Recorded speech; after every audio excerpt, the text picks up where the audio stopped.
Magandang umaga po sa kanilang lahat. Welcome po sa First Baptist Church of Pildira sa ating worship service. Ang ating scripture text sa umagang ito ay mababasa sa Psalm 92, reading verses 1 to 5. It is a good thing to give thanks unto the Lord, and to sing praises unto thy name, O Most High, to show forth thy loving kindness in the morning, and thy faithfulness every night. Upon an instrument of 10 strings, and upon the psaltery, upon the harp, with a solemn sound. For thou, Lord, hast made me glad through thy work. I will triumph in the works of thy hands. O Lord, how great are thy works, and thy thoughts are very deep. Let us pray. Our gracious God, our loving Heavenly Father, thank you, Lord, that you are our great God who created the heavens and the earth. Thank you, Lord, that you are our faithful God. Thank you that you are our loving and merciful God of all generations. Thank you for your continuous blessings, guidance, and protection to each and every one of us. Thank you for this wonderful day that you have given unto us. As we continue with our morning worship service today, open our hearts and our minds as we listen upon thy word. Use our speaker as a channel of thy blessings. Bless us, O Lord. For all of these things we pray in the mighty name of our Lord and Savior Jesus Christ. Amen.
Magandang araw mga kapatid. Tayo'y magkakasama muli sa ating Sunday School ngayong umaga. At nawa ay nasa maayos kayong kalagayan at kondisyon ng pangangatawan, pag-iisip at nasa tamang upuan at ready sa pakikinig ng salita ng Panginoon ng ating pag-aaralan ngayong umaga. Napakaganda ng mga plano ng Diyos sa ating buhay. Kaya ipapakita natin sa pamamagitan ng ating mga gawa, ang ating pananampalataya at ang ating pag-ibig sa Diyos. At salamat tayo na binigyan tayo ng Diyos ng isa pang araw o isang linggo, isang buwan, isang taon. Pero alalahanin natin mga kapatid na ito ay hindi para sa atin. Hindi natin kailangan ang isa pang araw o isang linggo, isa pang buwan o isa pang taon. Kundi ito ay para sa mga taong niibig ng Diyos na hindi pa nakatanggap sa Panginoon o hindi pa nakapagsisi ng kanilang kasalanan. Sa ating theme sa 2022, Firm on the Truth, Steadfast in Faith, Abounding in Service. So, dapat maging firm o matatag sa katotohanan. Ang dami ng humiwalay sa katotohanan ito. At naghanap ng iba pang katotohanan. Kaso lang, walang ibang katotohanan kundi ay Kristo lang. And steadfast in the faith.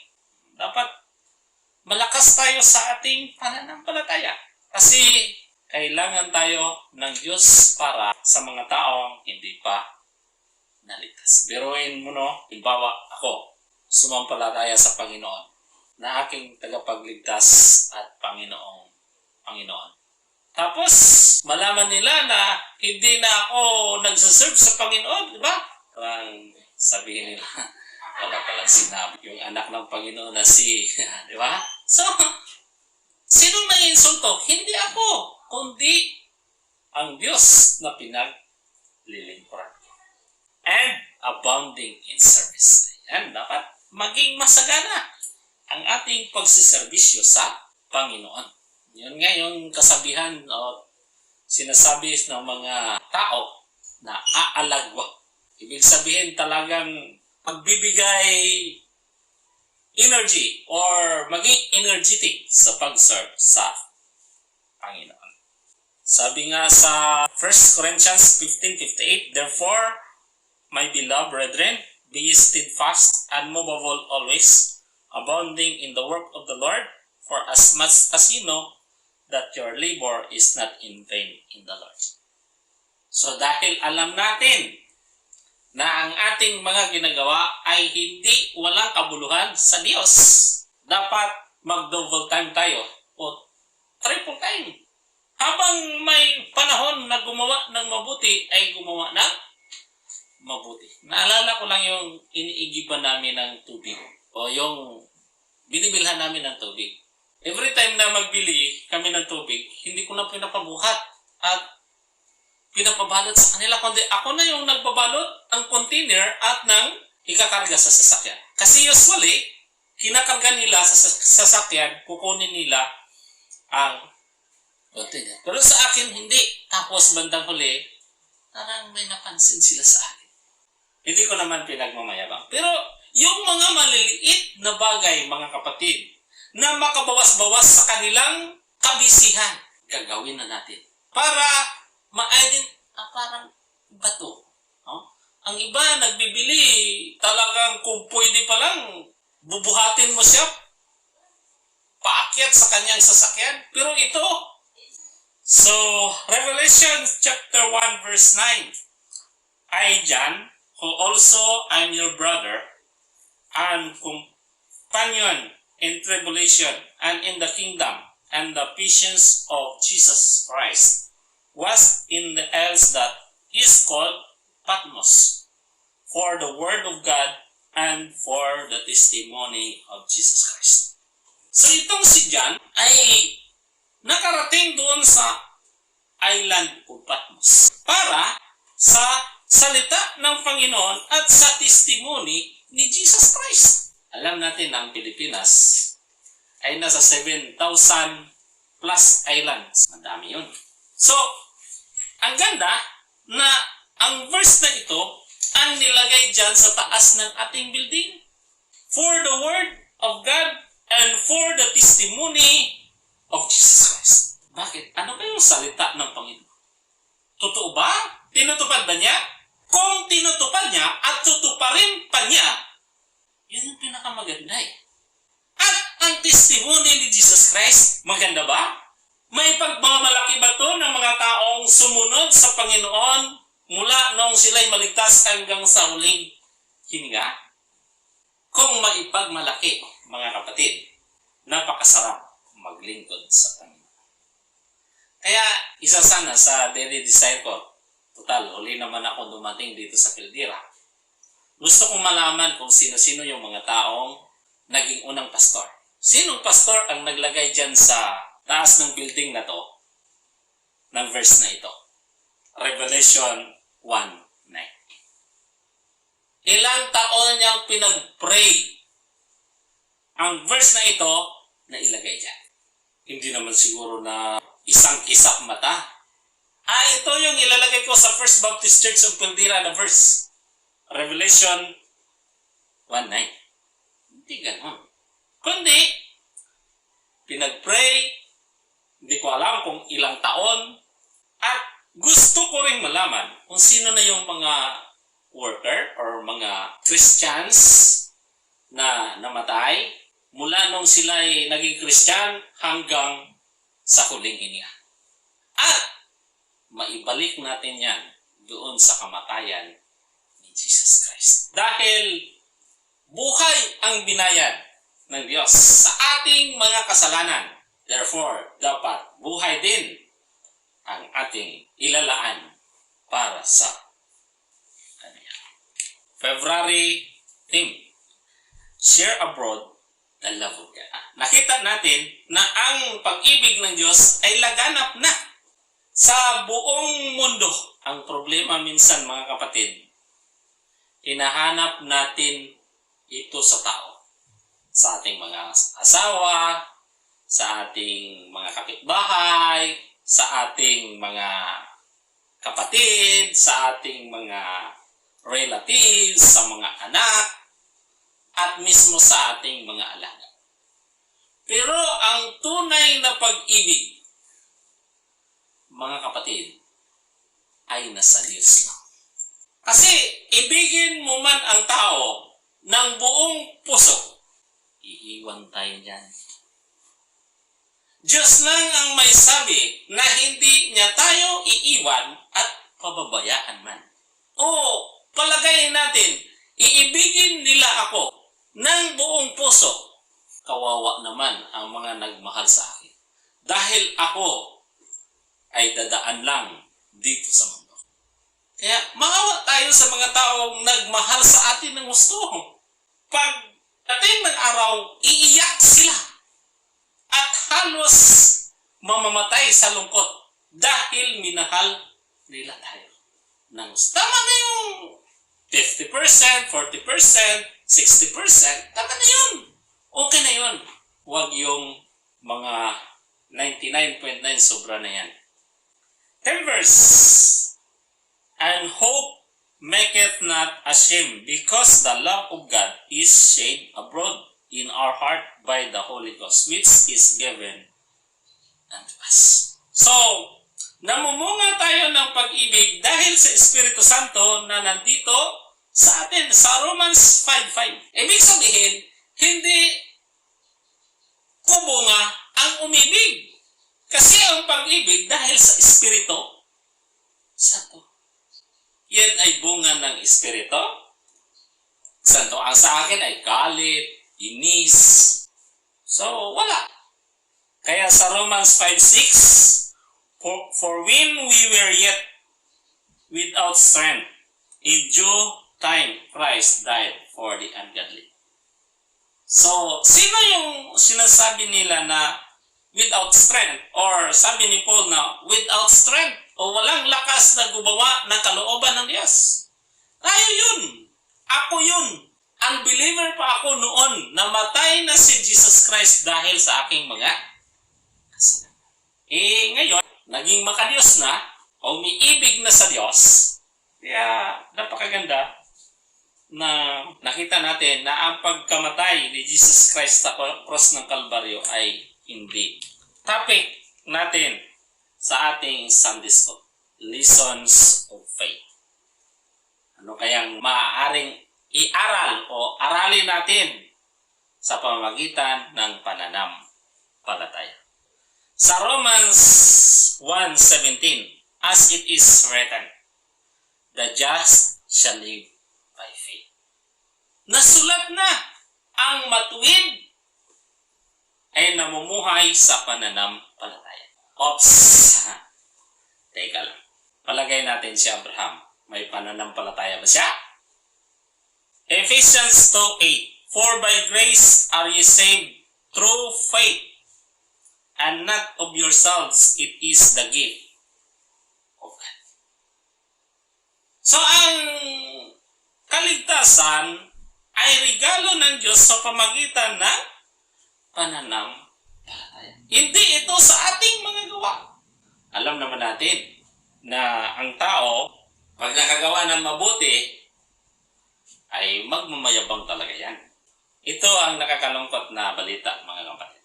30% ang naniniwala na ang salvation ay by grace alone, faith alone, and Christ alone. 30% lang. 52% ang naniniwala na Christ plus good works equals salvation. Kaya, saan kaya tayo sa dalawang yan? Nawa, dito tayo sa 30% na paniniwala na ang salvation ay by grace alone, by faith alone, and by Christ alone. So number 1 na mapag-aralan natin sa pananampalataya or faith is righteousness. Katuwiran. Romans 4:3. For what sake the scripture? So ano yung sinasabi ng Biblia? Abraham believed God, and it was counted unto him for righteousness. So binilang si Abraham na matuwid sa pamamagitan ng kanyang pananampalataya o paniniwala sa Diyos. Anong pinapaniwalaan niya sa Diyos? Na ang Diyos ay magkatawang tao someday, mamatay, ilibing, at muling mabuhay. Yun yung sabi ng kasulatan. Kaya, babalikan natin ngayon ang Genesis 2:1. Now, the Lord had said unto Abram, get thee out of thy country, and from thy kindred, and from thy father's house, unto a land that I will show thee. So, saan yan? Yung paniniwala ni Abraham. Parang wala. Pero, noong magsabi ang Diyos kay Abraham, na umalis ka dyan sa kinalalakihan mong bansa, at dadalhin kita sa ipapakita ko sa iyong lugar, hindi siya nagdalawang isip na sundin ang kalooban ng Diyos. Maganda sana kung ganito tayo. Sumusunod ka agad. Hindi yung ang dami-daming dahilan. Hindi man lang nagsabi si Abraham, Lord, congressman ako dito. Governor ako. Alam mo ba na dito na ako lumaki? Ang kanununuan namin ay dito namatay. Mayaman na ako. Kailangan ko pa bang umalis? Dito na lang ako. Pwede naman ako mag-witness eh. Pero mga kapatid, ang sinasabi ng Panginoon, umalis, maglakbay. Dahil ang buhay ng isang Kristiyano ay paglalakbay. Journey ito. Minsan, nakakalungkot na kung ano tayo noon, yun pa din sa ngayon. Sa halip na umangat, mas lalo pang bumaba. O sa halip na umangat, naku, nag-stagnant na. Sa halip doon sa isang lugar. So, yan na yung problema. Di ba? Bakit pinapunta sila sa Egypt? Tapos palabasin din. Tapos ang mga hindi karapat-dapat na pumasok sa Promised Land, kinaltas, new generation ang pumasok sa Promised Land. So, sabi ng Diyos kay Abraham, umalis ka dyan. Then, umalis siya. Paano naman sila Noah? Paano sila tinignan ng Diyos na righteous? By faith din. Paano sila ni Adam? By faith din, mga kapatid. Walang ibang kaligtasan. Mula sa simula hanggang sa huli. That is by faith. Kaya sa Romans 4:2, for if Abraham were justified by work, he had whereof to glory, but not before. So kung tinignan siya ng Diyos na righteous, pwedeng magmalaki siya. Pero hindi. Kaya wala rin siyang ipagmamalaki. Tulad din natin na wala rin maipagmamalaki sa harapan ng Diyos. Romans 4:5, but to him that worketh not, but believeth on him that justifieth the ungodly, his faith is counted for righteousness. So doon sa mga hindi gumagawa, kundi nananampalataya lang, sila ay tiningnan ng Diyos na matuwid. Binilang. Counted. Diba sa basketball? Pag counted, counted. Hindi yung counted na sana eh. Ang Diyos pa naman, pag tumingin sa atin na tayo ay walang kasalanan, as if na hindi tayo nagkasala. Yan ang maganda sa Diyos. Number 2, blessedness.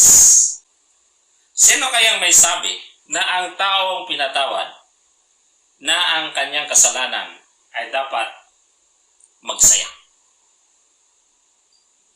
Sa Romans 4:7, saying, blessed are they whose iniquities are forgiven and whose sins are covered. So, dapat magsaya ang isang Kristiyano o ang isang tao na pinatawad ang kanilang kalikuan at ang kanilang kasalanan. Ang iniquity na word is immoral or grossly unfair behavior. Yung tama, ginagawang mali, ang mali, ginagawang tama, that is iniquity. Immoral yan. Kaya napakaganda na ang tao ay pinatawad ng Diyos tapos tinakpan ng kanilang kasalanan. Noon kasi, tinatakpan ng kanilang kasalanan bago patawarin. Yan yung tinatawag atonement kasi naghihintay sila kay Jesus Christ na magkatawang tao, mamatay, ilibing, at muling mabuhay. Ngayon, pinatawad sa katinakpan. Kasi minsan, pinapatawad, pero hindi tinakpan. Ibig sabihin, hinahalukay pa yung kasalanan. O sabihin nila na, ginawa mo yan kahapon, gawin mo na naman yan bukas, then gagawin mo na naman yan sa sunod na bukas. Kaya hindi na kita patatawarin. Or mapatawad kita, pero wag mong gawin bukas. O wag mong gagawin sa sunod na araw. Hindi tinakpan ang kasalanan. Kaya tama yung pinatawad or pinatawad sa kanyang kasalanan at tinakpan. Sa New Testament. Pero sa Old Testament, tinakpan din pinatawad. Kasi nga tayo ngayon ay tumitingin, bumabalik o nililingon natin si Jesus Christ na nagkatawang tao, namatay, ilibing, at muling nabuhay. Hebrews 8:12, For I will be merciful to their unrighteousness, and their sins, and their iniquities will I remember no more. So dahil ang Diyos ay mawain, pinatawad niya tayo sa ating mga hindi batuwid na mga ginagawa at mga kasalanan at ang ating mga kalwa. At hindi niya na inaalala ito kailanman. Ang daming alalahanin, mga kapatid. Bakit kasalanan pa? Nakakatawa. So, ito na yung nag-describe kung bakit magsaya ang isang Kristiyano. Number 1, described by David. Romans 4:6, even as David also describeth the blessedness of the man, unto whom God imputed righteousness without works. So magsaya yung isang tao na tiningnan ng Diyos na walang kasalanan, hindi sa pamagitan ng kanilang mga gawa. Kasi hindi natin kaya. Gumawa man tayo ng kabutihan. Useless yan, mga kapatid, kung gagawin natin ID para makapasok sa heaven. Kaya dapat magsaya. Verse 8 ng Romans chapter 4, blessed is the man to whom the Lord will not impute sin. O, tanungin natin si David, masaya ba siya noong siya ay sumampalataya na sa Panginoon? Masaya siya.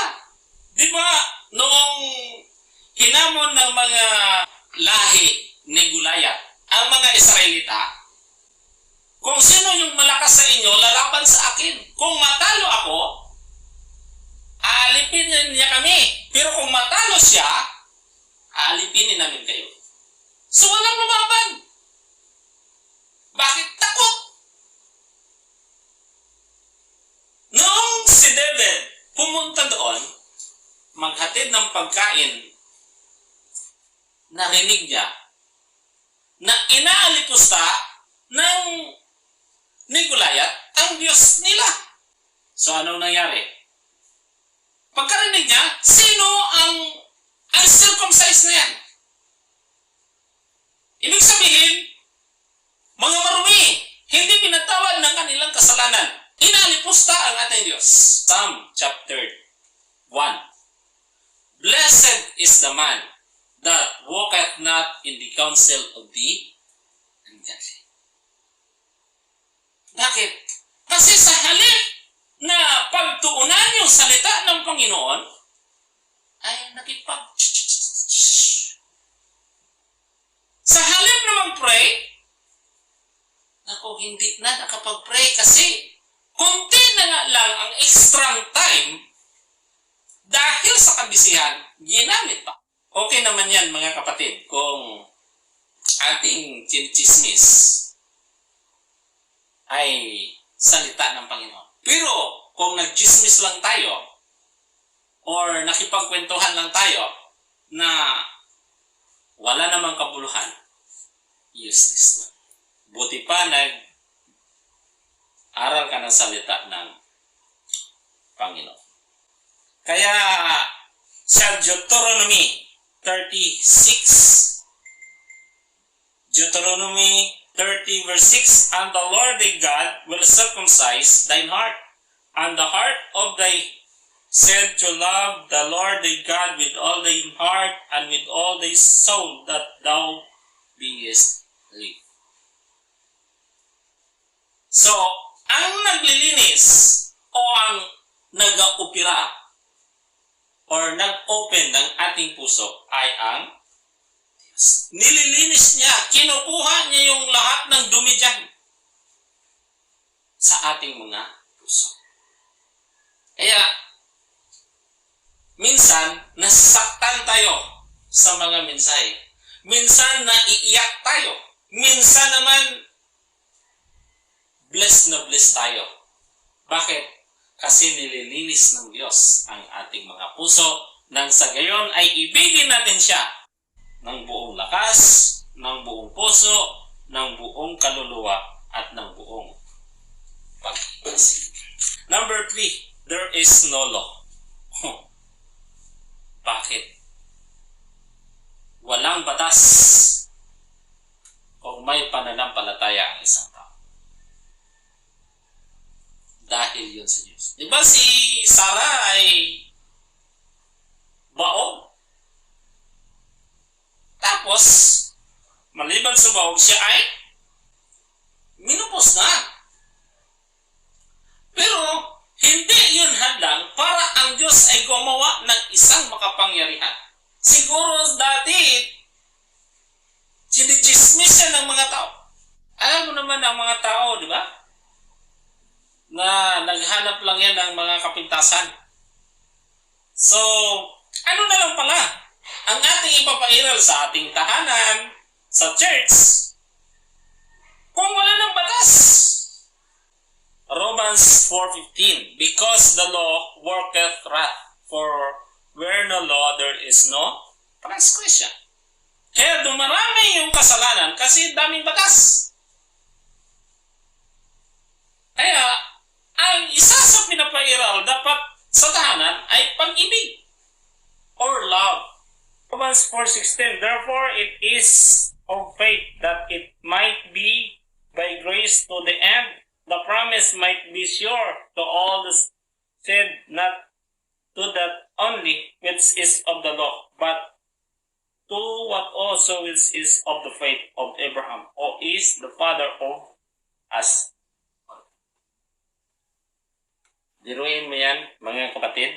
Nakita natin na ang Diyos ay nagbibigay ng kaparaanan para sa isang taong nagtitiwala sa Kanya.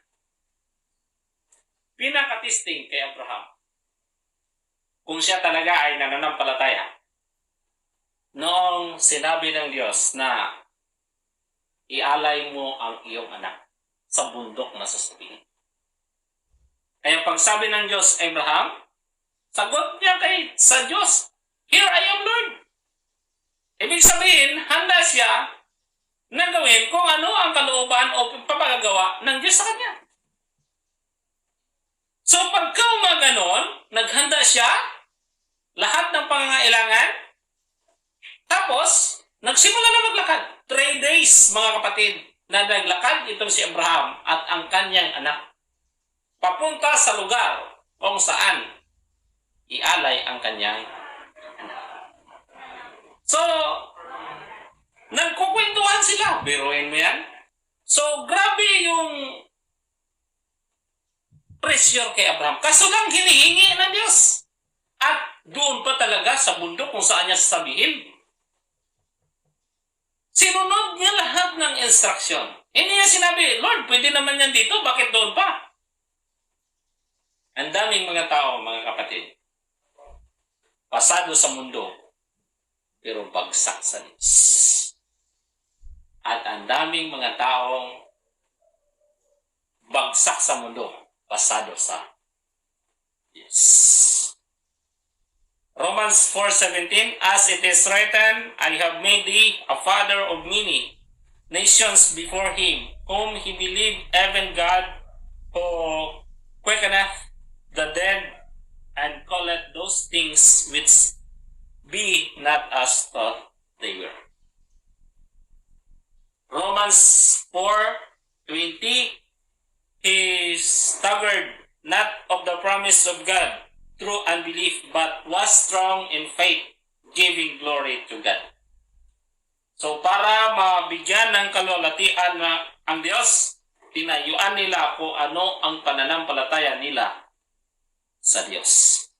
Verse 21, and being fully persuaded that what he had promised, he was able also to perform.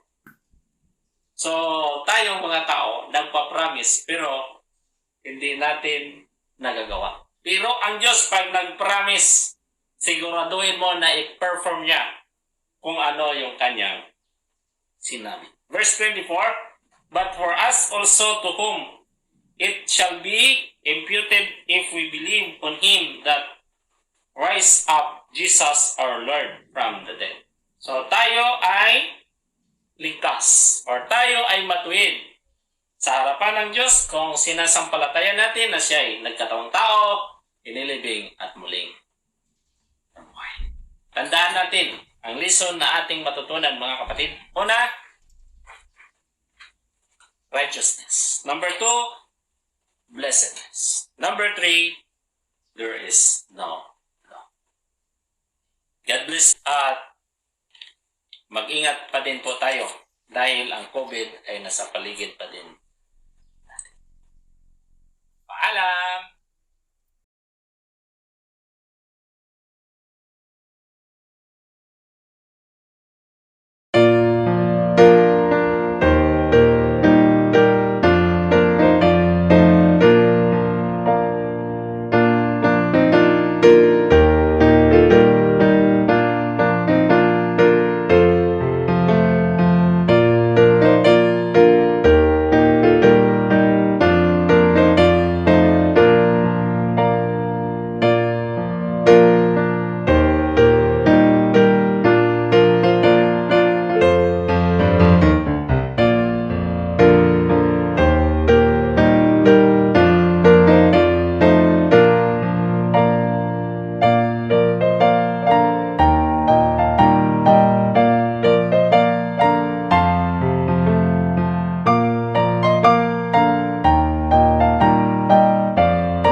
For our Sunday School closing prayer, let us pray. Amang banal na sa langit, Panginoon namin na makapangyarihan sa lahat, maraming salamat po sa iyong banal na salita na amin na pag-aralan sa pangunguna ng aming teacher bilang instrumento sa pagdala ng magandang balita. Tulungan mo po kami na ito ay maitanim sa aming puso't isipan at ito ay aming maipamuhay at maibahagi rin po sa mga mahal namin sa buhay. Pagpapalain mo po ito at ang bawat isa sapagkat ang lahat ng ito ay aming dinadalangin na may pasasalamat sa tanging pangalan lamang ni Jesus na aming Panginoon at sariling tagapagligtas. Amen.